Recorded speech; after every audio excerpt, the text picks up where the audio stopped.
오늘이 바로 그 가미레로 타는 날입니다. 사사시대 한번 살펴보도록 하겠습니다. 원래는 쓰고 가야 되는데 오늘 빨리 끝내려고 그냥 바로 가겠습니다. 우리 81페이지이고요. 지금 저희가 나라를 만드는 과정이다라고 설명드렸죠. 그래서 모델하우스 국가 이스라엘의 국민을 만드는 기간을 지금 아이아요 족장들을 통해서 야곱의 70명이 이집트라는 인큐베이터 들어가서 국민 200만을 만들었습니다. 그리고 하나님께서 그들을 출애굽시키셔서 시내산에서 주권을 누가 갖고 있느냐? 하나님이 왕이시다 라는 것을 알려주셨죠. 그리고 이제는 드디어 이제 영토를 얻기 위해서 가나안 땅 앞에 모압 평지에 지금 모여 있는 상태였습니다. 그래서 모압 평지에 모여 있으면서 모압 자손들이 아벨시팀에서 음행 사건 일어난 것까지 저희가 살펴봤었죠. 그 다음에 이제 여호수아에 대해서 먼저 좀 간단하게 좀 살펴보고 지나가겠습니다. 이제 가나안 정복에서요 가장 이제 중요한 지도자가 여호수아죠. 위대한 지도자 모세가 죽었습니다. 그는 삼중직을 모두 소유한 인물이었습니다. 되어 있는데요. 이 모세는 사실은 이 무게감이 좀 다르죠. 그러니까 모세는 세상적으로 볼 때도 왕자였습니다. 그러니까 이집트와 그 주변에 있는 언어들을 다 습득하고 그 다음에 군사, 법률, 경제, 정치 관련된 모든 학문을 다 공부한 사람입니다. 근데 문제는 이 모세 뒤를 이은 여호수아는 좀 다른 사람이라는 거죠. 여호수아는 신분상 무슨 신분에서 출발했죠? 그렇죠. 예. 모세를 제외한 모든 이스라엘 사람들은 노예 출신입니다. 그러니까 여호수아는 사실은 걸레질에 더 익숙한 사람입니다. 쉽게 말하면. 그런 사람이 지금 모세의 후계자가 된 겁니다. 굳이 이 직업으로 분류한다면 모세는 선지자, 그리고 왕, 제사장, 세 가지 직분을 다 갖고 있죠. 그러니까 왕이면서도 지혜롭고 뛰어나면서 하나님의 음성을 듣는 이런 사람으로 분류할 수 있지만 여호수아는 사실 굳이 분류를 한다면 군인에 분류할 수가 있습니다. 그러니까 이 모세처럼 민감하게 하나님의 음성을 듣고 답할 수 있는 그런 사람은 아니었죠. 그래서 여호수아가 계속 하는 반응이 뭐냐면요, 두려워합니다. 그래서 하나님께서 계속 신명기에서부터 사실은 강하고 담대하라고 말씀하시면서 여호수아까지 계속 강하고 담대해라 라고 말씀하시죠. 그러면서 여호수아서 1장 8절에서 주신 명령이 율법책을 묵상하고 기록한 대로 다 지켜 행하라 라는 명령을 하나님께서 여호수아에게 주셨습니다. 그리고 여호수아는 정말 그 말씀 그대로 지키는 삶을 살기 시작합니다. 그래서 제가 이 청년들 가르칠 때 여호수아를 뭐라고 표현하냐면 미친 사람이다 이렇게 표현합니다. 정말 말씀을 그대로 지킵니다. 미친 사람처럼 어떻게 지키나 한번 살펴보겠습니다. 먼저 이제 요단강을 건넌 사건이 나오는데요. 하나님께서 언약궤를 앞세우고 요단강을 건너라고 말씀하셨습니다. 근데 문제는 요단강이 평상시에는 너비가 한 30m밖에 안 되는 아주 작은 강입니다. 그런데 지금 이 하나님께서 건너라는 기간은 보리추수 기간이어서 늦은 비와 헬몬산 저 꼭대기 위에 있는 이제 우리나라로 따지면 백두산 같은 큰 산입니다. 그 산에 눈 녹은 물이 내려와 가지고 한 넓게는 이제 1km까지도 넓어지는 큰 강이 됩니다. 그러니까 건널 수 없는 강이 되는 거죠. 근데 하나님께서 굳이 건널 수 없는 상태에서 강을 건너라고 명령하셨습니다. 근데 여호수아는 지금 군인들만 데리고 있는 게 아니라 지금 어린아이들, 노약자까지 200만을 거느리고 있는 지도자거든요. 그러니까 여호수아가 이렇게 기도를 했어야 되죠. 하나님, 저는 나무가 지금 준비 안 돼 있습니다. 여기 한 달만 참으면은 강물 낮아집니다. 주시는 만나 먹으면서 저희가 기다리겠습니다. 이렇게 기도를 해야 맞습니다. 그게 지혜로운 지도자죠. 하지만 여호수아는 지금 말씀 그대로 순종하기로 결단했죠. 그래서 어떻게 하냐면 제사장들한테 언약궤 메고 출발하자 하는 겁니다. 그래서 언약궤를 맨 제사장들이 점점 가서 발이 물에 잠긴 뒤에 물이 멈추죠. 아린이 안녕. 이게 사실은 순종할 수 없는 명령인데 제사장들 출발하면 따라가기 위해서 다 군장 메고 준비하잖아요. 근데 모든 준비를 다 시킨 겁니다. 그러니까 백성들은 지금 당연히 이걸 어떻게 건너지 이러고 있을 텐데 여호수아가 용감하게 명령에 순종했습니다. 그러자 물이 끊기는 일이 일어나죠. 그래서 홍해가 갈라지고 건너는 것을 지금 가는 백성들은 보지 못했습니다. 그러니까 구분을 해야 되는데 홍해를 건넜던 백성들은 40년 전에 광야 1세대입니다. 그리고 지금은 광야 2세대죠. 그래서 광야 2세대들은 홍해도 보지 못했고 시내산에 올라가서 하나님의 결혼했던 그 장면들도 지금 보지 못한 백성들이죠. 그래서 하나님께서 이 요단강을 건너는 사건을 통해서 작은 홍해를 경험시켜주는 지금 그런 일을 하셨습니다. 자, 그 다음에 여호수아가 하나님 말씀대로 요단강을 건넜습니다. 그러자 하나님께서 이제 할례를 행할 것을 명령하셨습니다. 광야에서는 할례를 행할 만한 여건이 아니죠. 왜냐하면 모래먼지도 많고 위생이 안 좋기 때문에 하나님께서 할례를 하지 않도록 배려해 주셨습니다. 하지만 이제 홍해를 건넌 이후에는 지금 할례를 하라고 명령을 하시는 겁니다. 근데 문제는 이 요단강 건너기 전에 했으면 괜찮습니다. 왜냐하면 요단강도 지금 기적 때문에 건너온 거지 사실은 못 건너는 강이었잖아요. 그 시기가. 근데 지금 요단강 바로 앞에는 여리고라는 성이 있습니다. 그리고 지금 백성들이 있죠. 그러니까 요단강 전에 할례 받으면 아무 문제 없는데 건너와서 할례를 받으면 어떤 문제가 생기냐면 여리고가 공격해 올 수도 있는 위험한 상황이 되는 겁니다. 그 할례가 뭔지 아시죠? 이제 그 오전반에는 할례 설명을 다 드렸는데 다 아시는 것 같지만 살짝 설명드리면 그 남자 성기 앞부분 포피를 살짝 베는 행위죠. 그래서 하나님께서 언약을 지키는 사람들한테만 명령하셨습니다. 그래서 너희가 자르지 않으면 너희가 언약 백성에서 잘린다라는 의미를 가르쳐 주기 위해서 주신 겁니다. 자르지 않으면 잘린다. 그래서 너희가 세상 사람들과 자르면서 구별된 삶을 살아야 된다라는 것을 드러내시기 위해서 이제 할례를 행해 주셨습니다. 저는 이제 모세가 어떻게 자기가 이제 히브리인, 그러니까 이스라엘 백성인 걸 알았을까라고 학자들이 많이 이제 추측하거든요. 대부분 학자들이 뭐라고 얘기하냐면 엄마가 전범기능 기간에 신앙 훈련을 열심히 시켜서 가능하다 이렇게 평가합니다. 근데 그때 당시 아무리 젖을 길게 먹어도 5살이거든요. 5살짜리 신앙 훈련 시키셔서 믿음의 사람으로 키울 수 있나요? 우리 아린이 아버지 가능한가요? 예, 제가 해보니까 그건 말도 안 되는 일이더라고요. 도대체 어떻게 모세가 신앙생활을 했을까? 저는 할례의 답이 있다고 봅니다. 그러니까 이집트 사람들은 할례를 잘 안 행합니다. 그러니까 행하기는 하는데요. 보통 성인들이 이 신에게 자신을 헌신할 때 이제 할례를 행합니다. 근데 자기는 태어날 때부터 이미 신에게 헌신한 상징이 있는 거예요, 몸에. 왜 나는 이런 상징이 있지? 이게 우리 노예인 히브리인들만 갖고 있네? 그럼 나는 히브리인이었나? 이러면서 이제 신앙을 찾아가는 여정이 시작되지 않았을까라고 저는 추측을 하는데요. 어쨌든 이 할례를 행하면요, 많이 아픕니다.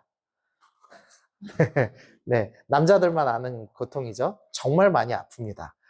그래서 이거를 적들 앞에서 한다는 건 말도 안 되는 일이죠. 근데 여호수아가 적들을 앞에 두고 하나님이 할례 행하라니까 할례를 행하는 겁니다. 그러니까 사실은 지도자로서는 하면 안 되는 짓이죠. 정말 미친 사람처럼 말씀에 순종을 하기 시작했습니다. 이 할례를 행했다는 것은 이제 언약 백성이라는 것을 확인하는 과정이죠. 그래서 시내산에서 언약을 직접 맺지는 않았지만 나는 언약 백성이구나를 할례를 통해 확인하고 이제 유월절을 지키는 스토리가 이 할례 행하는 데서 나옵니다. 그리고 여호수아가 이제 하나님 말씀을 다 순종했음에도 불구하고 여전히 두려워했습니다. 왜냐하면 여리고성이 난공불락의 요새였기 때문이고 모세에 비하면 부족한 리더였기 때문이었죠. 그래서 이번에는 여호와의 군대 대장이 여호수아 앞에 나타나는 장면이 나옵니다. 그래서 말씀 보시면 여호와의 군대 대장이 여호수아에게 이르되 내 발에서 신을 벗어라 내가 선 곳은 거룩하니라 라고 말씀하죠. 근데 이 말씀은 언제 반복되는 말씀이었냐면 모세가 떨기나무 앞에서 하나님을 처음 만났을 때 하나님께서 내 발에 신을 벗어라 내가 선 곳은 거룩하다라는 말씀하셨습니다. 모세의 비서였기 때문에 하나님을 처음 만났던 이 장면을 너무나 잘 알고 있었을 겁니다. 그래서 여호수아는 이제 군대 장관을 만나고 하나님이 나와도 함께 하시는구나. 모세와 함께 하셨듯이 나와도 함께 하셨구나 라는 위로를 받는 시간이었을 거라고 생각이 됩니다. 여기서 이 여호와의 군대 대장이 누군가에 대한 추측이 좀 있는데요. 보통은 이제 학자들은 성육신 전에 예수님이라고 보통은 추측을 하고 있습니다. 구약에 나올 때 천사 또는 사자라고 표현돼 있으면서 내가 하나님이야 라고 표현하는 천사가 등장합니다. 그러면은 보통은 그거는 예수님일 거라고 보통은 추측을 합니다. 구약학자들은. 그래서 뭐 정확히 본문에 나오진 않으니까 확정은 질 수 없지만 대부분 그렇게 생각하고 있습니다. 어쨌든 여호수아가 그렇게 해서 이제 하나님을 만났고요. 그다음에 이제 요건 좀 맨 뒤에 일어나는 일이지만 미리 땡겨서 보면은요. 모세가 모압 평지에서 고별 설교 신명기를 했죠. 여기 제가 책 인쇄를 지금 잘못해 놔서 가로가 없을 겁니다. 네, 여호수아도 자신의 죽음을 앞두고 여호수아서 23장 24절에서 동일하게 고별 설교를 하면서 오직 나와 내 집은 여호와를 섬기겠다라는 위대한 말을 하면서 마무리를 짓죠. 그러니까 여호수아는 말씀도 있는 그대로 지키고 또 이제 스승을 쫓아서 스승이 고별 설교했듯이 나도 고별 설교하는 그런 믿음의 사람, 믿음의 생애를 마친 사람이라는 것을 보여줍니다. 자, 이렇게 이제 간단하게 여호수아의 인생을 좀 보고요. 이제 실제 이제 전쟁 스토리를 좀 살펴보겠습니다. 살펴보기 전에 먼저 좀 이제 전제로 놓고 갈 게 있습니다. 직렬이라는 걸 좀 알아야 되는데요. 하나님께서 이 가나안을 정복하면서 뭐라고 말씀하시냐면 내 하나님 여호와께서 내게 기업으로 주시는 이 민족들의 성읍에서는 호흡 있는 자를 하나도 살리지 말라고 명령하셨습니다. 그래서 그것을 직멸이라고 표현을 합니다. 히브리어 헤렘이라고 부르는 단어인데요. 이 죄 없는 어린아이나 짐승까지 싹 다 죽여라. 호흡 있는 건 다 죽여라. 라는 무서운 명령을 하신 겁니다. 도대체 하나님은 자비의 하나님이고 사랑의 하나님이신데 왜 가나안 정복 때는 이렇게 무서운 명령을 내리시는가에 대해서 이해를 하고 좀 넘어가야 됩니다. 먼저는 이 가나안의 죄악이 가득 찼기 때문이라고 성경은 설명합니다. 이 창세기 15장 아브라함에게 하나님이 말씀하실 때 왜 아브라함의 자손이 가나안 땅에 4대째 돌아오는지 이유를 설명해 주시는데요. 아모리족 속의 죄악이 아직 가득 차지 아니했기 때문이다라고 표현하십니다. 그러니까 지금 아브라함 때는 죄가 가득 차지 않았고 아브라함 이후 지금 여호수아가 리더로 있을 때는 죄가 가득 찼다라는 표현을 하고 계시는 겁니다. 그럼 도대체 죄가 가득 찬 상태에는 어떤 일이 일어나는가를 좀 살펴보려고 합니다. 이미 성경에서 힌트가 한 번 있었습니다. 죄가 가득 차서 심판이 있었던 때가 한 번 있죠. 언제죠? 예. 심판 당했던 때. 언제 있죠?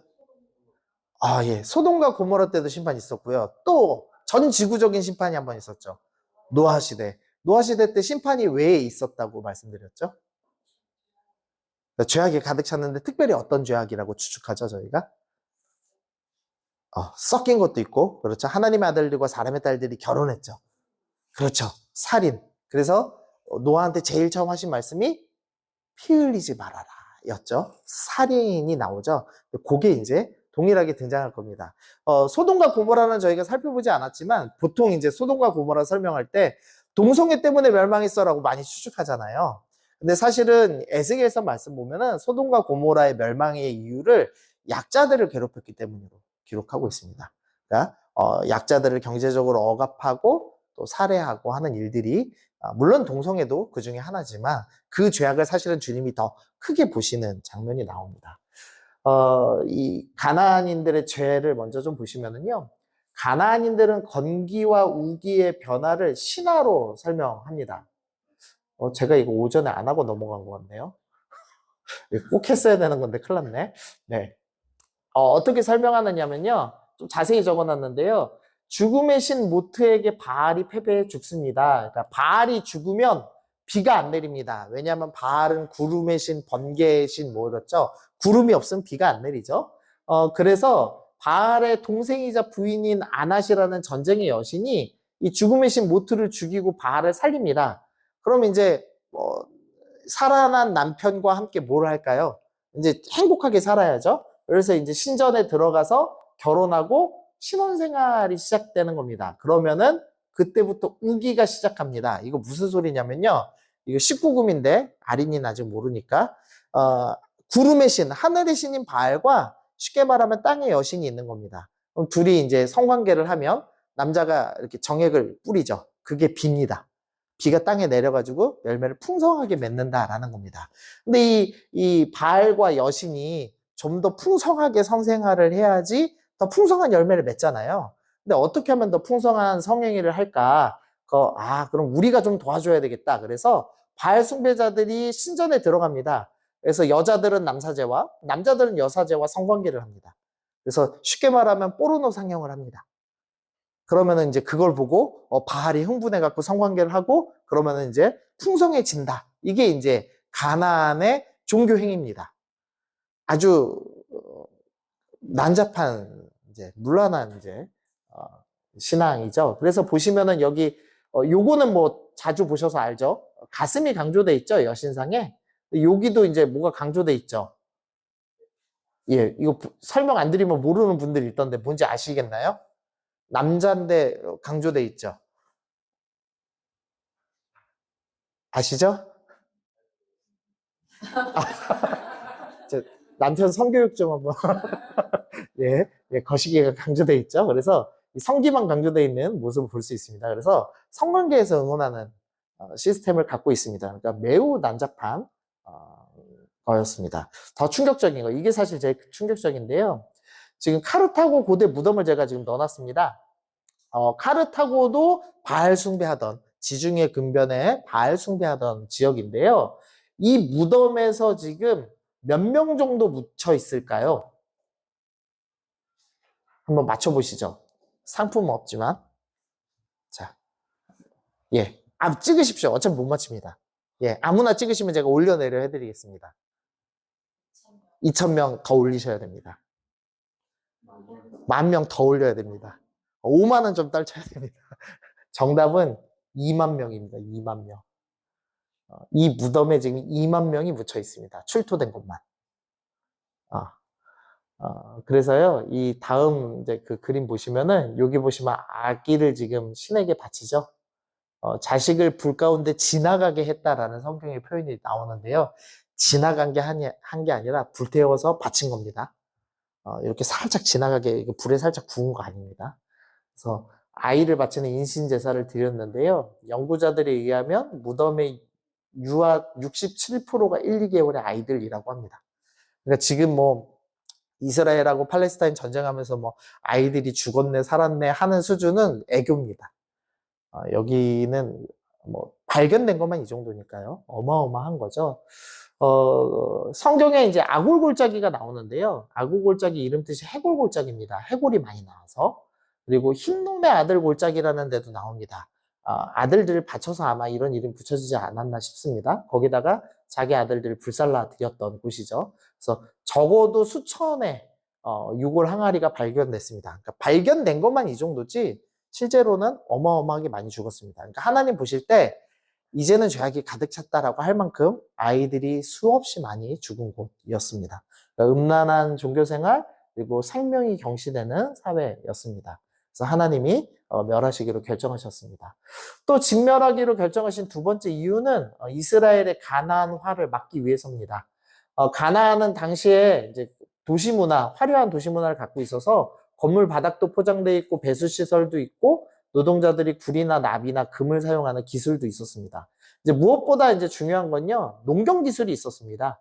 그러니까 이스라엘 사람들은 목축하는 사람이어서 어떻게 농사 져야 될지, 어떻게 밭을 모양을 만들고, 어떻게 물에 고랑을 내고, 씨를 뭘 뿌리면 잘 나고 이런 걸 전혀 모르죠. 근데 이 가나안 사람들은 이것을 잘 알고 있었습니다. 그래서 어떻게 하면은 돈 많이 버는가의 기술을 알고 있었던 겁니다. 그래서 경제적인 이유로 가나안 사람을 쫓아내지 않기로 결정을 하죠. 그래서 실제로는 진멸이 많이 일어나지 않았습니다. 하나님은 진멸시키라고 명하셨지만 실제로는 몇 개 도시 제외하고는 진멸되지 않았습니다. 요게 이제 좀 하나 문제가 있는데요. 농경 기술을 지금 배우기로 결정해서 가나안 사람들을 안 죽였죠. 그럼 가나안 사람들이 농경 기술을 어떻게 가르쳐 줬을까요? 아까 힌트 다 드렸습니다. 어떻게 가르쳐 주죠? 농사가 풍족하게 지으려면 결국은 바알 신에게 잘 보여야 돼. 바알 신에게 잘 보이는 방법이 뭔지 이제 성행위로 설명을 하는 거죠. 그리고 그게 이 고리타분한 이 노예 생활을 하다가 나온 이 민족한테는 너무 즐겁고 행복한 일인 겁니다. 그래서 가나안 사람들과 섞이기 시작하는 일들이 일어나죠. 하나님은 이것 때문에 가나안을 다 멸하라라고 말씀하신 겁니다. 그래서 이제 결과적으로는 섞였습니다. 그래서 지금이 이스라엘의 시작인데요. 남유다 멸망까지도 우상에게 자식을 불태워드리는 사건이 계속 일어납니다. 그러니까 즉 이스라엘은 단 한 번도 우상 숭배를 안 한 적이 없습니다. 그리고 하늘의 여왕이라고 불리는 우상이 있습니다. 이시타르라고 하는데 우리로 따지면 이제 아프로디테나 아테네가 이제 합쳐진 그 정도 신인데요. 제물을 바치고 남유다의 위기는 이 하늘의 여신에게 제사를 드리지 않아서라고 이 남유다 멸망 시기 요시아 때 있었던 선지자 예레미야에게 이런 이야기하는 스토리가 또 나옵니다. 또 이제 무엇보다 가나안에 출토되는 아세라 신상 있습니다. 아까 그 가슴이 강조된 여신상 있죠. 거기에 이제 이런 문구 나옵니다. 여호와의 아내 아세라라는 문구가 같이 출토됩니다. 실제로 신앙이 완전히 섞여가지고 하나님하고 아세라가 부부다라고 설명합니다. 그럼 이제 이 다음 어떤 설명될까요? 하나님을 성행위로 기쁘시게 해야 부자가 된다라는 이제 종교가 이제 되는 거죠. 그래서 심각하게 섞여 있었기 때문에 하나님께서 이거를 막으시려고 너네 꼭 진멸해야 된다. 그러니까 섞이면 안 된다를 강조해서 말씀을 하셨던 겁니다. 세 번째로 진멸은 가나안이라는 특별한 민족에게만 적용되는 법은 아닙니다. 하나님께서 신명기 28장에서 그 저주들을 말씀하시면서 너희도 모든 명령과 규례를 지켜 행하지 아니하면 이 모든 이 저주, 그러니까 마지막에 진멸까지 이르르는 저주가 너희에게 임할 것이다 라고 말씀하셨습니다. 하나님께서는 어느 민족도 예외 없이 죄가 가득 차면 진멸하겠다, 심판하겠다라는 약속을 주셨죠. 그런 저주를, 무서운 말씀을 주셨습니다. 그래서 이스라엘도 진멸의 대상이 되기 때문에 가나안만 유난히 하나님이 심판하셨어 이렇게 이제 이해하면은 안 되겠습니다. 그리고 이제 가나안 사람 모두 다 진멸됐느냐? 이제 모두 다 진멸되지 않았습니다. 그래서 하나님에 대한 이야기를 들은 가나안인들 중에 자신들이 죄악이 있다는 것을 인정하고 하나님을 두려워하고 굴복한 자들, 대표적으로 이 라합의 지금 이야기를 넣어놨는데요. 라합이 아모리 왕 사람의 두 왕 시온과 옥에게 행한 일, 그러니까 요단강 동편의 왕들에게서 승리한 사건을 들었습니다.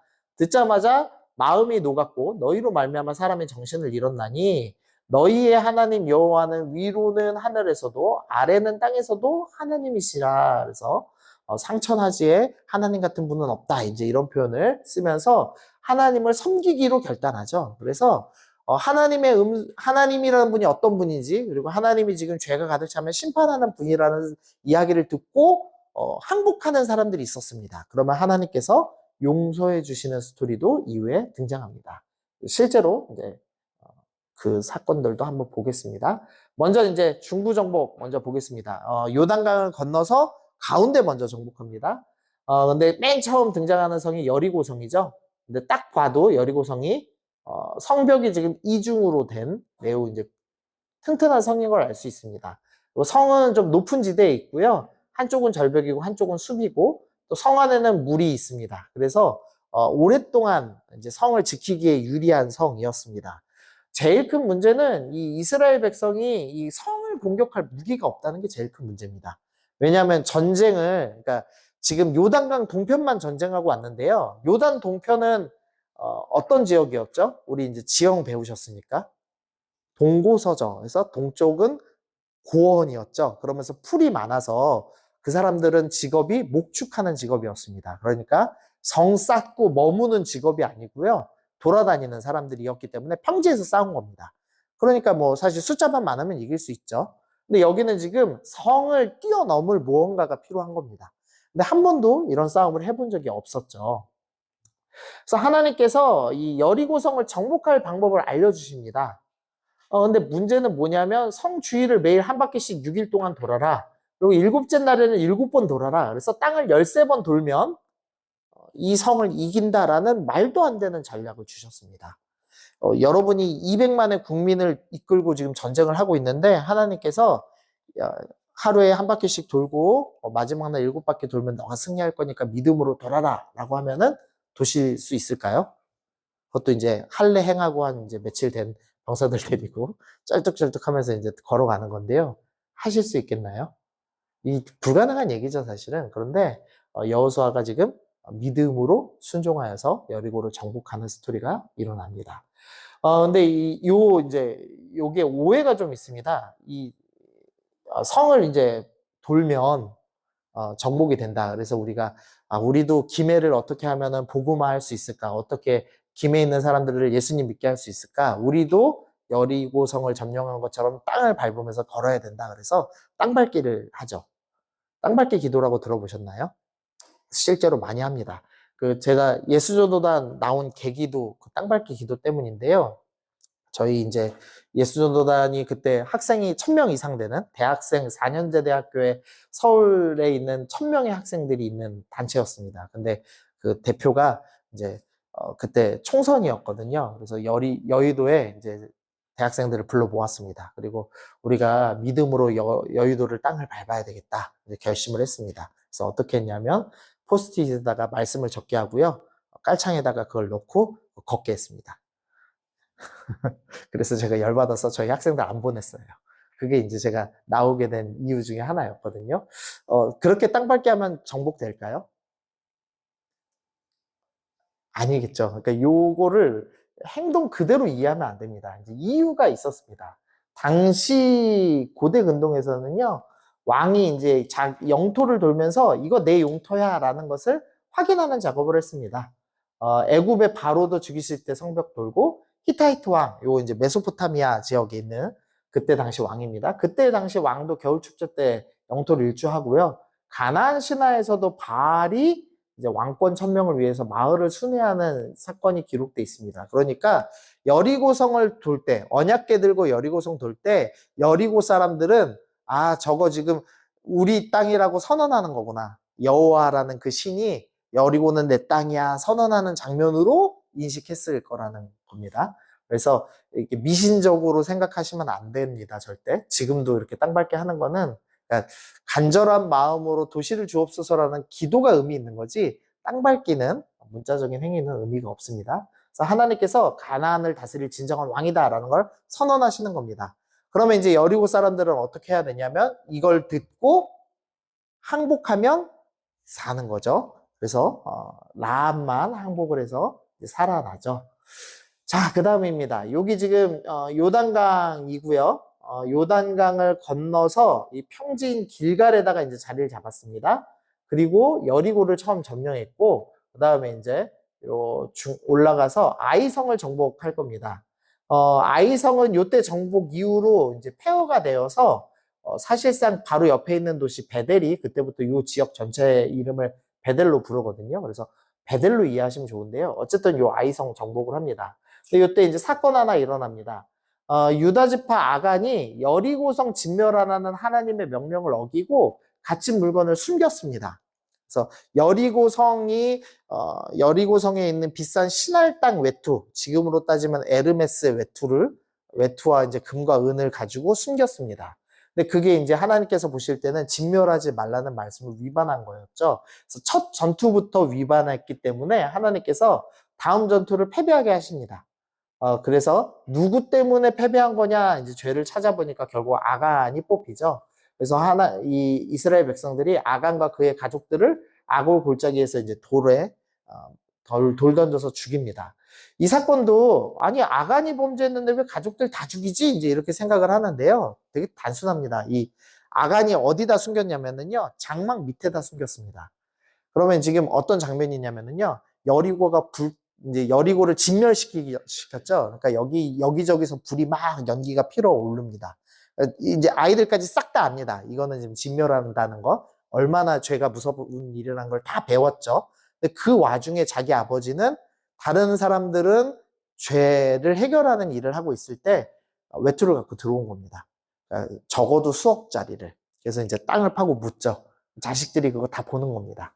근데 자식들이 사실은 이 가문이 유다 지파의 좀 괜찮은 집 자식입니다. 그래서 이 자식들이 가서 우리 아버지가 지금 뭐 갖다가 묻는데요 라고 얘기 한마디만 했어도 이 아간이 회개할 수 있는 기회가 생겼겠죠.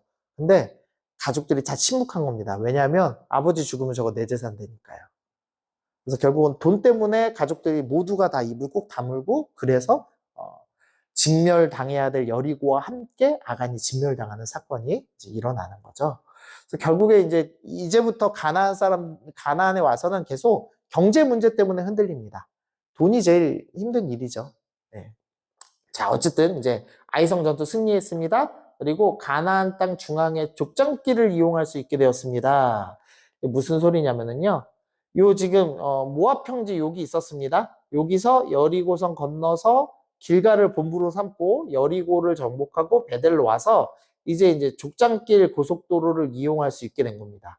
그러니까 계곡길과 족장길의 교차로를 정복한 거죠. 이제 남으로도 갈 수 있고 북으로도 갈 수 있는 이런 상황이 된 겁니다. 자, 여러분 이제 우리나라로 따지면 여기 이제 나라의 중앙이니까요. 대전쯤 되는 겁니다. 그럼 대전을 여러분이 정복하셨습니다. 다음에 어떤 일 하시겠습니까? 성심당에서 빵 사 먹으시면 안 되고 다음 뭔가를 해야죠. 제일 처음 어디 정복하시겠어요? 대전 정복하고. 그렇죠. 서울 1번이죠. 여기 지금 가나안에서 서울은요. 하솔이라고 보시면 됩니다.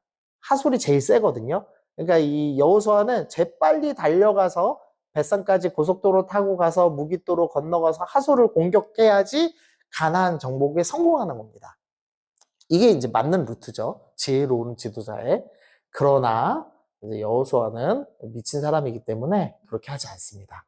무슨 일을 하냐면은요.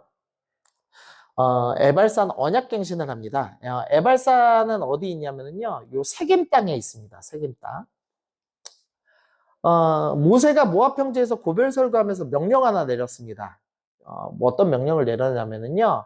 너희가 요단을 건너서 내 하나님 여호와께서 내게 주시는 땅에 들어가는 날에 큰 돌들을 세우고 석회를 바르라. 그러니까 검은 돌에다가 하얀색 석회질을 바릅니다.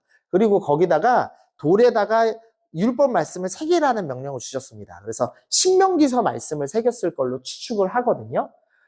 그리고 나서 이제 말씀을 가르쳐라. 이제 이런 식의 이제 명령을 줬습니다. 근데 생각을 해보시죠. 전쟁은 빨리 끝내야 유리합니다. 그런데 지금 고속도로에 딱 들어와서 바로 하소를 쳐야 되는 이 결정적인 순간에 여호수아는 미친 사람이기 때문에 말씀에 순종하기로 결정했습니다. 그래서 세겜에 가서 돌에다 석회 바르고 율법 새깁니다. 그리고서는 모든 백성들을 다 이 앞에 불러와서 자, 일로 오세요 하고선 어린아이부터 노인들까지 싹 다 세겜에 데리고 가서 저 말씀의 의미가 뭔지를 다시 가르쳐 줍니다. 그러면 이제 적어도 몇 달 걸렸겠죠? 예. 그러니까 그러면은 이제 그 동안에 밑에와 위에 있는 적들은 무슨 일을 할까요?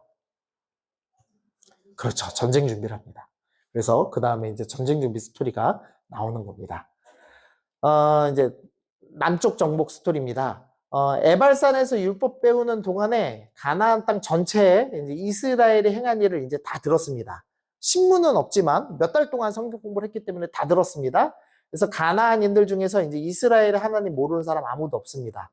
그래서 이스라엘은 가나안의 죄를 심판하기 위해 들어왔고 여리고성을 진멸했다라는 심판의 소식이 들렸죠. 이제 가나안인들이 선택을 해야 되는데 항복할 것인가 아니면 대항할 것인가에 대한 결정을 내려야 됩니다. 근데 그때 대부분은 이스라엘과 전쟁을 준비합니다. 그러나 이제 기브온 주민 또는 성경에서 기브온 거민이라고 부르는데요. 이 거민이라고 부르는 것은 숫자가 많아서 거민이라고 부르는 겁니다. 요 4개 도시의 연합체인 기브온 주민들은 우린 항복해야 되겠다라고 결정을 했습니다. 그래서 먼 나라에서 온 것처럼 꾸밉니다. 그래서 여기 말씀 보시면은 여리고와 아이의 행한 일을 듣고 꾀를 내어 사신의 모양을 꾸미되 헤어진 전대와 그러니까 지갑도 헤어지고 그 다음에 찢어지고 기운 가죽 포도 부대 그러니까 포도주 담은 그 가죽 부대도 낡은 걸로 그리고 발에 기운 신도 낡은 것을 신고 곰팡이가 난 떡을 준비하고 길갈에 다시 갑니다. 그래서 여호수아한테 말하는데 우리는 먼 나라에 왔으니까 조약을 맺읍시다 라고 이제 꾀를 내서 얘기했습니다. 그리고 여호수아는 모세처럼 똑똑하지 않았기 때문에 속아서 조약을 맺죠. 그래서 거짓말 들통났지만 조약이 어쨌든 유지됩니다. 그래서 이 기브온 사람들은 나무 패고 물 깃는 일을 합니다. 그러니까 이 하나님 성전에 이제 그 제사를 드리기 위해서는 불태우니까 나무가 필요하고 또 이제 정기적으로 물두멍에 물을 채워 넣어야 되죠. 그래서 그 일을 공급하는 역할을 하는 일을 하게 됩니다. 이제 기브온이 항복했다는 소식을 남쪽 왕들이 들었습니다. 이제 헤브론과 예루살렘, 야르문, 라기스, 에글론이라는 이 도시국가의 왕들이 기브온을 공격하러 옵니다. 왜 기브온을 먼저 공격하냐면 이 항복한 사람들을 먼저 공격하지 않으면 다른 도시 왕들도 항복을 할까봐 염려가 돼서 기브온을 공격했습니다. 그리고 기브온은 여호수아한테 도움을 청하죠. 그래서 여호수아가 기도를 해서 태양과 달이 머물게 하는 그 유명한 전투가 일어납니다. 그래서 남방 지역이 남쪽이 정복되는 스토리가 나옵니다.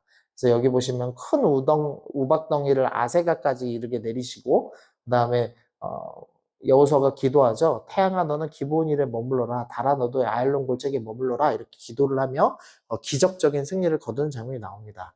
근데 제가 사족 하나 달아놨는데요. 이 기적에 대한 해석을 좀 제가 넣습니다. 이 태양이 멈추었다. 태양아 머물러라 했을 때 태양이 멈추죠. 그럼 이거는 이제 과학적으로 볼 때는 자전이 멈춘 걸로 이해를 해야 합니다. 근데 이제 문제는 자전이 멈추면 저는 문과라 잘 모르지만 초속 465m 속력으로 자전하는 지구가 멈추면 다 튕겨나간답니다. 그리고 해일이 일어나서 에베레스트 산도 쓸어버린답니다.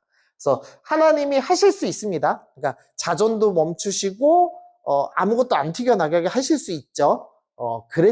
그러실 수 있는 분이지만 보통 기적이 그렇게 전 우주적인 기적을 일으키시지는 않거든요. 하나님이 자연 현상을 가능하면 이제 존중하는 범위 내에서 보통 일어나죠. 그래서 그건 아닐 거다라는 겁니다. 왜 제가 이 말씀을 드리냐면요. 사실 요 다음 때문인데요. 이런 예화를 이제 들어보셨을 거예요. 나사에서 이 여호수아가 태양 멈춘 사건하고 히스기야가 기도로 해 그림자를 10도 뒤로 물러가게 한 것을 합치면 잃어버린 24시간이 나온다는 예화가 돌아다닙니다. 아마 옛날 목사님들께 들어보셨을 겁니다. 근데 이거 뻥입니다. 나사가 그런 거 입증한 적 없습니다. 그래서 이거 때문에 청년들이 많이 낙심하더라고요. 제가 예전에 이제 저도 다른 교회에 있을 때 목사님이 이걸 똑같이 예화를 드셨어요. 나사가 입증했다. 근데 청년이 바로 이건 말이 안 되잖아요. 그래서 인터넷 바로 찾아보더라고요. 예배 시간에. 그리고서는 청년부 모임에서 그거 다 뻥이라고. 인터넷만 찍어도 나오는데 목사님 그것도 검색 안 했다고. 그래서 제가 그것 때문에 어떻게 해야 되지 해서 찾아봤더니 더 좋은 해석이 있습니다. 요 다음 해석입니다.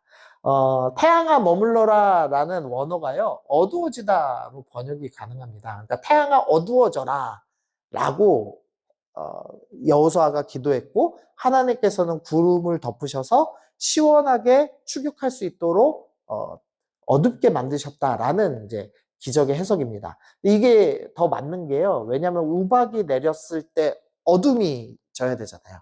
구름이 덮여야 우박이 내릴 수 있죠. 그러니까 정황상도 어두워져라가 더 정확한 번역인 것 같습니다. 그래서 뭐 이걸로 믿으셔도 상관은 없는데 요거는 거짓 예화니까 요거 조심하시라고 제가 말씀을 좀 드렸습니다. 어쨌든 이제 남부 전쟁은 기적적으로 승리를 했습니다. 근데 사실 진짜 기적이 필요한 데는요, 남부가 아니라 북부입니다. 왜냐하면 북부는 하솔왕이 있기 때문입니다. 나중에 사사기 읽으실 때도 나오지만 이 하솔왕이 여기서 패배하지만 다시 병력을 모으고 다시 하솔은 가나안 땅의 이 중심지가 되거든요. 그래서 사실은 하솔 땅을 점령할 때는 기적이 일어나야 되고 남부를 점령할 때는 기적이 없어도 됐습니다. 근데 하나님이 지금 거꾸로 하고 계시는 거죠. 기적이 일어나면 좋은 건가요? 나쁜 건가요?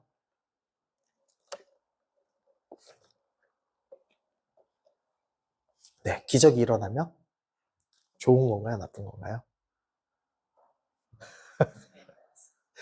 때에 따라서 선교지 가면요 기적이 많이 일어납니다. 병자가 진짜 낫거든요. 제가 저랑 이제 같이 DTS 받은 이제 학생들이 이렇게 막 흩어져서 이제 사역을 하는데요. 이제 한 팀이 태국에 갔습니다. 근데 이 자매가 이 DTS를 저희가 한 50명, 60명 받았는데 딱 방언을 한 명만 못했어요. 자기가 방언을 못하는 거예요.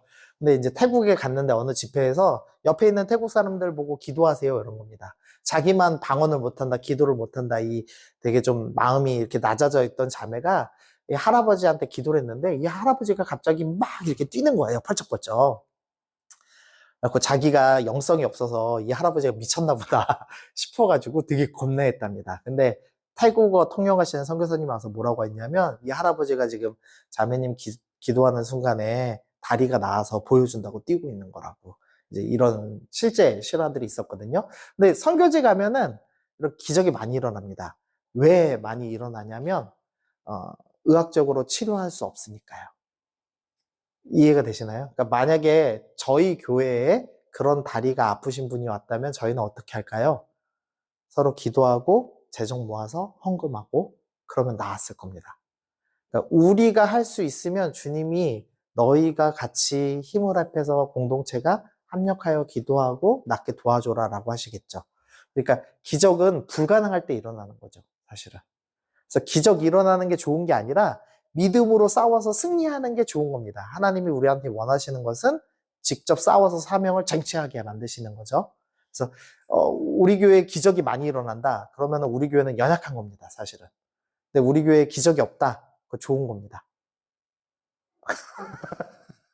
헷갈리시겠지만. 네. 어쨌든 그래서 하나님께서 은혜를 베푸시는 거죠. 지금 하솔 땅을 너희 힘으로 정복해야 이제 우리도 사명을 놓고 계속 정복할 수 있어를 배우게 되겠죠. 그래서 여기는 기적을 안 일으키십니다. 그래서 가장 강한 곳인데도 불구하고 기적 없이 승리하는 곳이 됩니다. 그래서 여호수아가 이제 급습해서 이 북쪽 연합군 물리치고 하나님의 명령대로 말 뒷발의 힘줄을 끊고 병거를 불살내는 것으로 마무리가 됩니다. 하나님께서는 이 이스라엘에게 너희는 이제 병거를 많이 두지 말아라. 그리고 말을 많이 두지 말아라. 그래서 말 있으면 힘줄 끊어라. 이렇게 명령하셨고 여호수아는 그것도 그대로 지금 순종하고 있는 겁니다. 이후에 또 이 말씀을 순종하는 사람이 한 명 더 등장하는데요. 다윗이 이것을 순종할 겁니다. 하지만 다윗의 아들 솔로몬은 이 말의 힘줄을 끊지 않고 오히려 이 말을 전쟁터에다 팔아먹을 겁니다.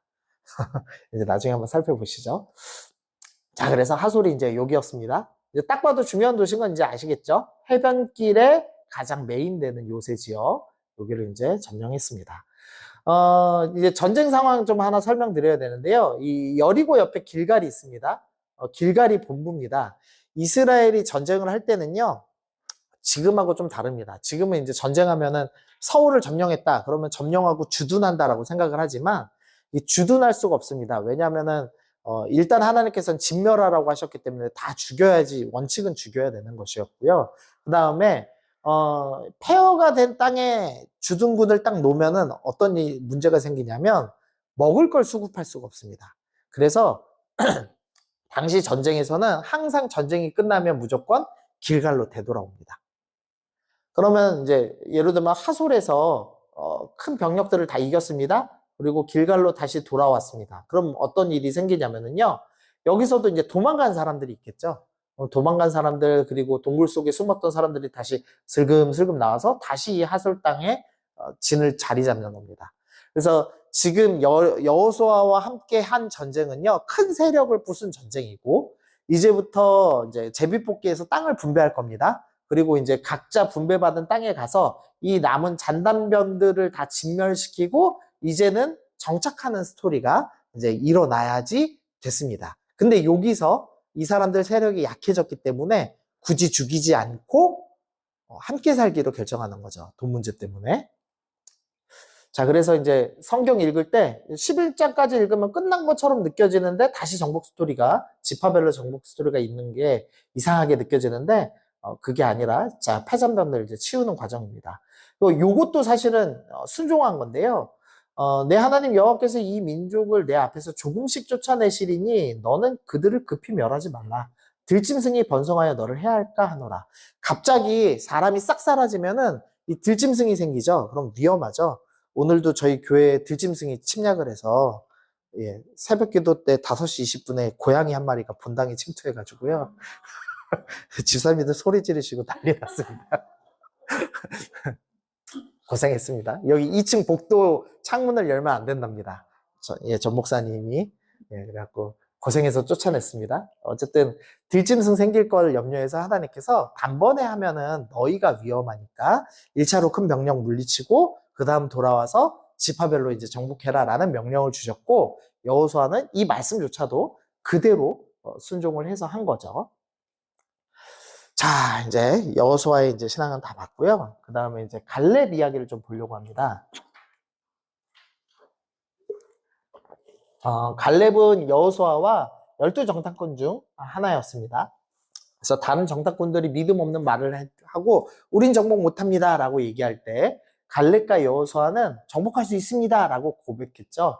그래서 하나님께서 이들의 믿음을 칭찬하시면서 원하는 땅을 주겠다고 약속하셨습니다. 그러니까 다른 사람들하고는 다릅니다. 다른 사람들은 제비 뽑아서 땅에 간 겁니다. 근데 여호수아와 갈렙만은 너희가 원하는 땅을 주겠다라고 하셨습니다. 그래서 갈렙에게는 내가 발로 밟는 땅을 영원히 너와 내 자손에 기업되게 하겠다라고 했고요. 그 다음에 19장에서 보면은 여호수아도 요구해서 에브라임 산지 딥나세레를 받죠. 그러니까 두 사람에게만 특별히 허락된 겁니다.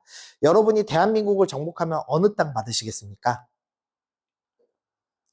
바로 이제 그 오전에는 압구정이 나오던데, 예, 예. 저는 뭐 장유라도 땅 하나 받았으면 좋겠네요. 집 한 채만 받았으면 좋겠는데, 어쨌든 이제 당연히 좋은 땅 받아야 되겠죠. 근데 갈렙이 지금 이상한 일을 행합니다. 좀 상황을 보면요, 광야 1세대 정탐꾼들이 가나안을 정복 못한다는 이유가 있습니다. 그러나 그 땅 거주민은 강하고 성읍은 견고하고 심이 클 뿐 아니라 거기서 아낙 자손을 보았으며 아말렉이는 남방에 거주합니다 라는 얘기를 합니다. 그러니까 지금 이스라엘 백성들이 가장 무서워하는 사람들은 아낙 자손입니다. 두 번째로 무서워하는 건 아말렉 사람입니다. 그리고도 이제 이런 세력들이 있었죠. 그러니까 이 사람들이 무서워서 1세대들이 정복 못했습니다. 그러니까 이후에 이제 갈렙이 이 원하는 땅을 받을 때는 가능하면 요 사람들이 없는 땅을 받는 게 제일 좋겠죠. 자, 그냥 지도 바로 보여드리면요. 그전에도 한번 보셨는데 이스라엘 평야입니다. 이거 북쪽에 있는 평야였죠. 하솔 쪽에 있는. 근데 지금 이미 여호수아가 하솔 깨부셨죠. 그러니까 여기 평야는 너무너무 좋은 땅입니다. 그러니까 이 압구정 같은 데죠. 여기를 달라고 해야 맞는 겁니다. 근데 여기를 달라고 하지 않고요. 유다 산지에 있는 땅을 달라고 하죠. 이 돌이 많은 땅. 그리고 유다 산지 중에서도 이 성경의 남방이라고 표현된 아말렉인들이 돌아다니는 네게부 근처의 땅인 헤브론을 달라고 요구했습니다. 여기쯤 됩니다. 아낙 자손들이 살고 있으면서 아말렉인들이 약탈하러 오는 지역인 헤브론 땅을 갈렙이 요구했습니다. 갈렙도 정상은 아니죠? 여러분 보니까 정상은 아닌데 더 이상한 모습이 보입니다. 이제 어려운 땅을 요구했습니다. 요거까지 이제 됐고요. 그 다음 이제 이상한 일을 하나 더 하는데요. 사사기 1장입니다. 사사기 1장, 2장은 이 지파들한테 그 제비뽑기에서 남은 땅들 정복하라고 보내는 스토리거든요. 그래서 요것도 이제 사사실에 포함돼서 이제 보시는데, 즉 가나안 정복에 여기 유다 지파가 그의 형제 시몬에게 말합니다. 내가 제비뽑가 얻은 땅을 나와 함께 올라가자. 그래서 나도 네가 시므온 지파가 제비 뽑아 얻은 땅을 같이 싸워줄게 라고 해서 시므온이 유다 지파랑 함께 가는 장면이 나옵니다. 근데 사실 유다 지파는요 병력이 가장 많습니다. 76,500명이나 있습니다. 그리고 유다 지파는 지도자가 살아남은 지파죠. 갈렙이라는 지도자가 살아남은 지파입니다. 그러니까 부족할 게 전혀 없는데 시므온은요 고라반역과 시띠무멘사과 가담해가지고 59,300명이 22,000명 된 지역입니다. 지난주에 보셨던 마지막 사건이죠. 22,000명이나 있기 때문에 약속받은 땅을 정복할 수 없는 상태였습니다. 그래서 유다 지파가 야, 너 나랑 같이 싸워주면 나도 너네 땅 싸워줄게 라고 하면서 사실은 시므온을 돕기 위해서 함께 가자고 얘기하는 겁니다. 그러니까 갈렙이 이 형제 지파의 어려움을 알고 짐을 함께 짊어지기로 결정하는 스토리죠. 갈렙이 참 오지랖이 넓습니다. 더 넓은 모습 보여드릴게요, 이제. 이건 지도를 좀 눕혀놓은 거고요. 이제 저희가 보던 건 요지도죠. 여지도로 보면은 길갈에서 헤브론은 이렇게 바로 족장길 고속도로 타고 쭉 내려가면 됩니다. 그런데요, 실제 이동 경로는 어떻게 되냐면요, 길갈에서 베색으로 올라갔다가 족장길 따라서 헤브론 점령하고, 거기서 더 나아가서 시몬 영토 점령하고, 단지파 바로 앞까지 정복을 싹 하는 루트를 취하고 있습니다. 근데 사실 베색이라는 땅은 지금 므낫세 지파 영토입니다. 그래서 자기가 점령하면 점령할 필요가 없는 땅이죠. 근데 성경에 보면 여기 아도니 베색이라는 만 명을 거느리고 있는 왕이 등장합니다. 그래서 갈렙이 이 아도니 베색을 물리치기 위해서 자기는 바로 가도 됨에도 불구하고 일부러 올라간 겁니다. 네, 왜 그랬을까를 추측해 볼 때요. 여기 이제 세겜이 있고 그 다음 여기 중요한 도시 하나 있습니다. 이거 뭐라고 돼 있죠? 작아서 안 보이시나요? 실로입니다. 그리고 가로치고 제가 성막이라고 써놨죠. 이스라엘 백성들이 이 여호수아가 리더죠, 지금. 여호수아는 에브라임 지파입니다. 그래서 에브라임 지파 땅에다가 성막을 놨습니다. 이 실로에다 놨습니다. 그래서 이제부터 이스라엘 백성들이 예배 드리려면 실로로 와야 됩니다. 남쪽이든 북쪽이든. 근데 북쪽 지파 사람들이 실로를 오려면 아도니 베색을 지나가야 되는 겁니다. 이 왕을 이겨야 되는 겁니다. 그래서 북쪽 지파 예배 제대로 드리라고 베색을 굳이 물리치고 내려가는 겁니다. 그리고 나서 시몬을 위해서 아말렉인들하고 대신 싸워주고 단지파 바로 앞까지 싸워주는 거죠. 엄청 오지랖 넓죠. 근데 이런 믿음의 사람이었습니다. 자기가 제일 좋은 땅 점령할 수 있음에도 불구하고 제일 힘든 땅 선정하고 일부러 삥 돌아가는 겁니다. 그리고 이제 여호수아는 아까 딥낫세레라를 받았죠. 요 이제 에브라임 산지 중턱 어디면데요. 에브라임 산지가 개간이 안 돼 있던 땅이었습니다. 그래서 에브라임 지파가 여호수아한테 와서 이제 항의를 합니다. 아니 같은 지파인데 내가 당신의 후손인데 너무 개간 안 된 땅을 줬다. 농사할 땅이 없다. 우리한테 땅을 좀 더 달라라고 요구합니다. 근데 그때 여호수아가 니네가 이래서 개간해라라고 하면서 자기가 딥낫세라를 선택하죠. 딥낫세라는 개간이 제대로 안 된 작은 땅이었습니다. 그러니까 에브라임 지파에게 본을 보이기 위해서 개간 안 된 땅을 선택하고 이제 여생을 마무리하는 여호수아가 나오는 겁니다. 그러니까 여호수아와 갈렙이 얼마나 믿음 있는 사람이었는가가 이제 성경에 잘 드러납니다. 여러분도 이렇게 하실 수 있겠나요? 예, 대책 없죠. 자, 그 다음에 이제 가미레롯에서 미가 이야기. 요거 이제 저희 배웠으니까 간단히 하고 넘어가겠습니다. 에브라임 산지에 미가라는 사람이 살고 있습니다. 어머니의 돈 은 1,000을 훔쳤죠. 근데 제가 레위인 청년한테 이후에 1년 연봉으로 은 10냥을 주거든요. 그래서 연봉을 2천만 원으로 계산해 볼 때 사실 연봉 2천으로 살 수 없는데 지금 그래도 2천으로 계산하면 은 1,100은 22억 정도 됩니다. 엄마 돈 22억을 훔쳤습니다. 아주 몹쓸 녀석이죠. 그런데 이제 어머니가 훔친 사람을 저주합니다. 그러자 저주를 받지 않으려고 어머니에게 사실을 얘기하죠. 그러니까 참 이게 묘한 장면인데요. 훔친 것에 대한 도덕적 윤리적인 부끄러움은 없습니다. 근데 저주받는다고 하자 깜짝 놀라서 돈을 내놓습니다. 종교적이긴 한데 도덕적이진 않은 사람을 묘사하고 있죠. 그러자 하나님께 저주를 받지 않으려고 그 사실을 어머니한테 얘기하니까 야 이건 좋은 일로 만들어야 된다. 그래서 은 200으로 요 계산법으로 계산하면 한 4억 정도를 들여서 우상을 만듭니다. 여기서 만든 신상의 신은 어떤 신일까요? 하나님입니다. 하나님. 그래서 하나님의 제사장을 세우는 거죠. 그래서 마침 이제 레위인 한 명이 떠돌아다니죠. 이 스토리에. 이것도 문제 있습니다. 레위인은 분배된 땅이 있습니다. 지파들이 정복해줘야 됩니다. 근데 지파들이 자기가 먹고 살기 위해서 죽여야 될 가나안 사람들은 안 죽이고 정복해줘야 될 레위인 땅은 정복을 안 해준 겁니다. 그래서 떠돌아다니죠. 그래서 이제 미가가 그 사람을 전용 제사장으로 받아들입니다. 요것도 문제 있습니다. 왜냐면은 레위인은 제사장이 될 수 없고 아론의 자손만 제사장이 될 수 있죠. 그러니까 율법이 완전히 안 지켜지는 사회입니다, 지금. 단지파는 자신이 정복해야 될 땅을 정복하지 못했습니다. 그리고 새로운 땅을 구하는 중입니다. 이들은 북쪽 라이스라는 신약시대의 가이사라 빌립보 지역을 발견하고 그쪽으로 이주하려고 합니다. 그러니까 이 지파가 통째로 하나님이 주신 사명을 포기하고 우리는 다른 좋은 데 갈래 하고 지금 옮기는 이상한 스토리가 일어나는 겁니다.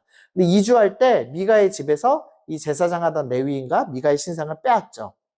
그래서 원래 단지파가 여기 있었습니다. 아까 갈렙이 요 바로 앞까지 정복 싹 다 해줬습니다. 그럼에도 불구하고 이 땅을 정복하지 않고 요 위로 올라가 버리죠. 그래서 여기 단지파가 단이라는 도시를 세웁니다. 라이스라는 도시의 이름을 단으로 바꿉니다.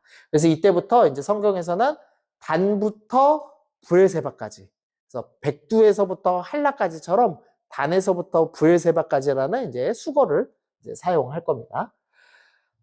충격적인 사실은 이 레위인이 모세의 손자요 게르솜의 아들인 요나단이었다라고 성경이 이야기하는 겁니다. 모세의 손자가 머물 땅도 강구해주는 이스라엘.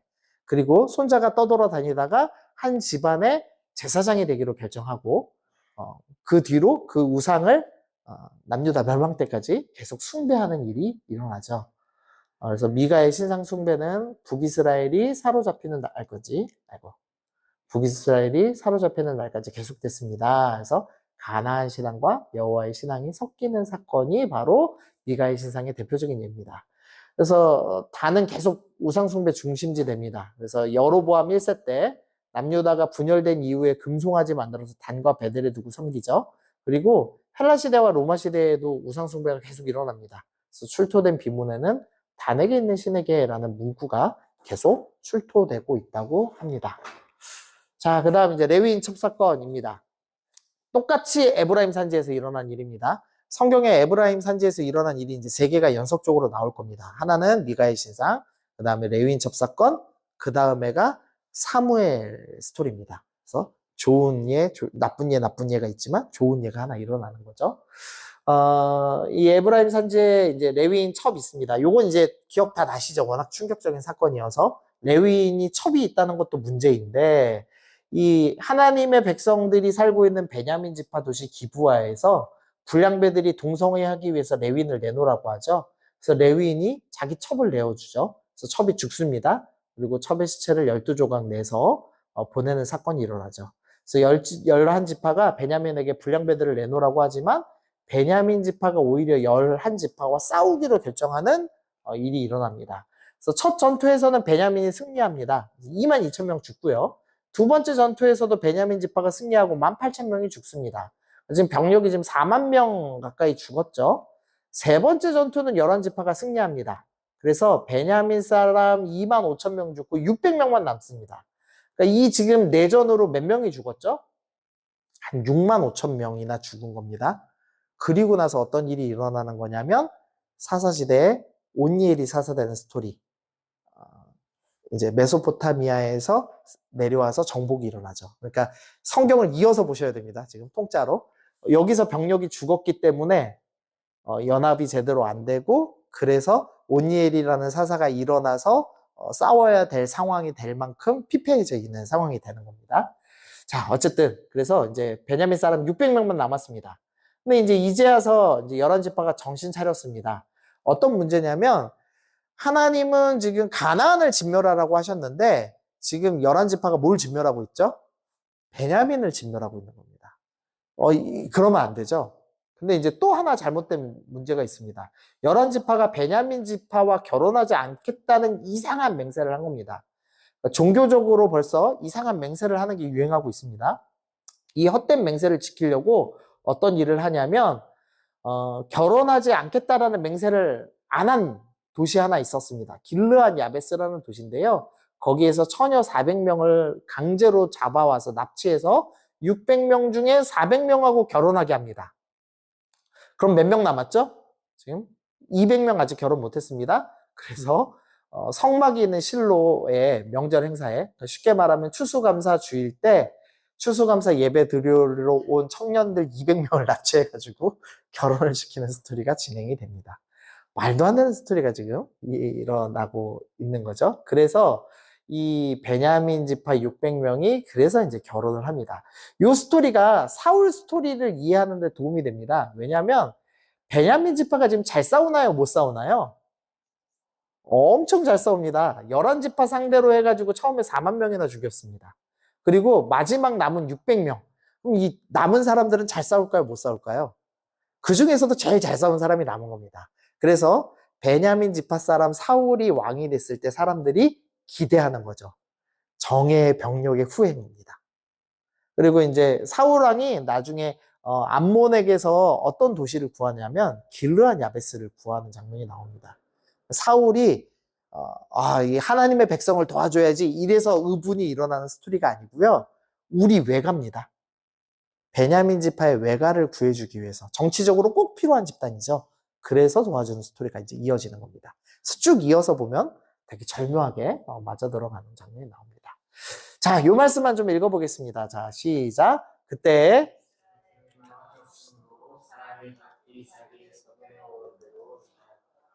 하나님께서는 이 모든 이유를 왕이 없기 때문이다 라고 진단하십니다. 하나님 나라가 국민과 주권과 영토가 완성되었음에도 불구하고 결국에는 다시 왕이 누구신지를 잊어먹은 사건이었습니다. 그래서 자기 뜻대로 사는 시대가 되었습니다. 자, 그리고 이제 좋은 루시입니다. 베들레헴은 떡집이라는 뜻을 갖고 있습니다. 여기 이제 베들레헴이라고 돼 있는데 벳입니다. 이 디귿자 벳으로 시작되는 겁니다. 벳은 집이라는 뜻입니다. 벳자 들어가는 지명 하나 더 배우셨죠? 아까 그렇죠. 벳엘. 엘이 뭐죠? 하나님. 그래서 하나님의 집. 그래서 벳엘입니다. 성경에 보면은 벳자 들어간 지명 많이 나옵니다. 벳세메스 뭐 이런 거 나오거든요. 그거 전부 집이라는 뜻이어서요. 우상 신전이 있었을 가능성이 매우 높은 지역입니다. 벳아낫. 아낫의 집. 벳세메스. 세메스의 집. 태양신 섬기던 곳이거든요. 그래서 벳자 들어간 지역은 벳엘 말고는 썩 좋은 데는 아닙니다. 근데 여기만 이제 신을 의미하는 게 아니라 떡집이라는 뜻인데요. 어쨌든 여기에 이제 흉년이 들었습니다. 곡창지대마저 흉년이 들었다는 것은 영적으로는 육적으로나 몰락을 암시합니다. 그래서 유다 지파 사람인 엘리멜렉과 나오미 부부가 약속의 땅을 포기하고 모압으로 이민을 가죠. 그랬다가 결국에는 거기서 아들들과 남편이 다 죽는 철저한 몰락을 경험합니다. 나오미 가정은 그 당시 이스라엘의 정황을 상징적으로 보여주는데 한 집안에서 아들이 끊겼다는 것은 이스라엘에서 죽음을 의미합니다. 왜냐하면 아들 앞으로만 땅이 등기되기 때문에 지금도 이스라엘은 남자들만 시장을 가거든요. 그래서 이것은 이제 완전히 망한 것을 드러내는 사건이었습니다. 나오미가 그제서야 정신을 차리죠. 그래서 나는 유다 땅으로 다시 돌아갈란다 라고 합니다. 그때 며느리였던 모압 여자 룻이 재혼하지 않고 나는 하나님, 어머니가 믿는 하나님 믿을래요 하면서 같이 돌아오는 사건이 일어납니다.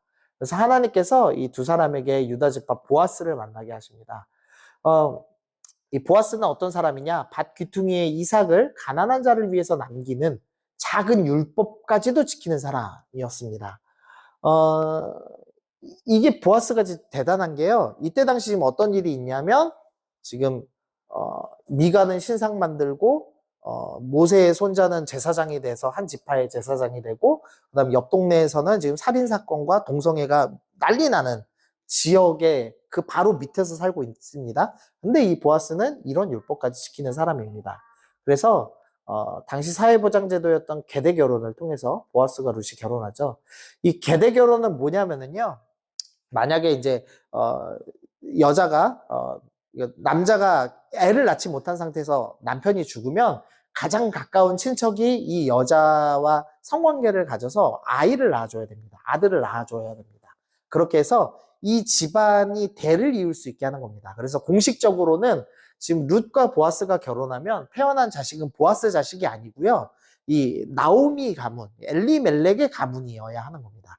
근데 이제 성경이 계대 결혼 가문으로 족보를 적어 놓기도 하고, 그러니까 그 계대 결혼으로 이으면 보아스 쪽으로 적어 놓기도 하고, 때로는 엘리멜렉 쪽으로도 적어 놓기도 합니다. 그래서 족보 보기가 좀 헷갈리는 중요한 이유가 됩니다. 어쨌든 이 계대 결혼이라는 이제 긍휼의 조약을 맺어놨는데요. 이게 뭐가 문제가 있냐면은요. 보통 이제 이상한 목사님들이 이런 해석합니다. 자, 보아스가 이 밭의 귀퉁이의 이삭까지도 내려놓으면서 가난한 사람에게 은혜를 베풀었더니 하나님께서 외국에 있는 아름다운 젊은 여자 룻과 결혼을 하게 해주셨다. 얼마나 행복한 일이냐. 이제 이렇게 이상한 해석을 혹시 들어보셨나요? 가끔 하시는 분들이 있습니다. 근데 지금 이거 이렇게 해석하시면 안 됩니다. 왜냐하면 보아스랑 룻이랑 그렇게 결혼해서 행복하게 살았어요. 그 개념 아니거든요. 뭐냐면 룻하고 보아스가 계대 결혼을 해서 자식을 낳습니다. 그럼 어떤 일이 생기냐면 이 보아스는 룻과 룻의 자식과 나오미까지 전부 생계를 책임져 줘야 됩니다. 3대를 책임져 줘야 됩니다. 돈이 얼마나 들었을까요? 뭐 최소 억은 들었겠죠. 지금으로 따지면. 그래서 보아스보다 더 가까운 친척이 있었는데 나는 못 물겠다라고 얘기하죠. 근데 보아스는 그걸 선택한 겁니다. 그래서 이 보아스와 룻 사이에서 다윗의 할아버지인 오벳이 준비되죠. 그러니까 이 악한 시대에도 이렇게 율법을 지키고 있는 하나님 사람들이 있었고 하나님께서는 그 집안에서 다시 왕이 없는 시대에 보이는 왕, 모델 왕인 다윗을 준비하시는 스토리가 있으면서 사사시대에 희망이 있다. 라는 걸 보여주는 것으로 마무리를 합니다. 자, 이제 마지막입니다. 이스라엘이 끊임없이 죄악을 반복합니다. 그래서 이 사사기 순환을 보면요. 이스라엘이 범죄하고 그럼 하나님께서 이민족을 보내서 압제를 가하십니다. 그럼 그때서야 기도하죠. 간구하죠. 그럼 하나님께서 사사들을 보내서 구원을 베푸시는 스토리입니다. 그러면은 몇 년 있다가 다시 망각하죠. 까먹죠. 그래서 점점 이렇게 주기가 짧아지면서 신앙이 떨어집니다. 그래서 이 나선형 하강구도다라고 이제 신학자들이 표현을 하는 스토리가 됩니다.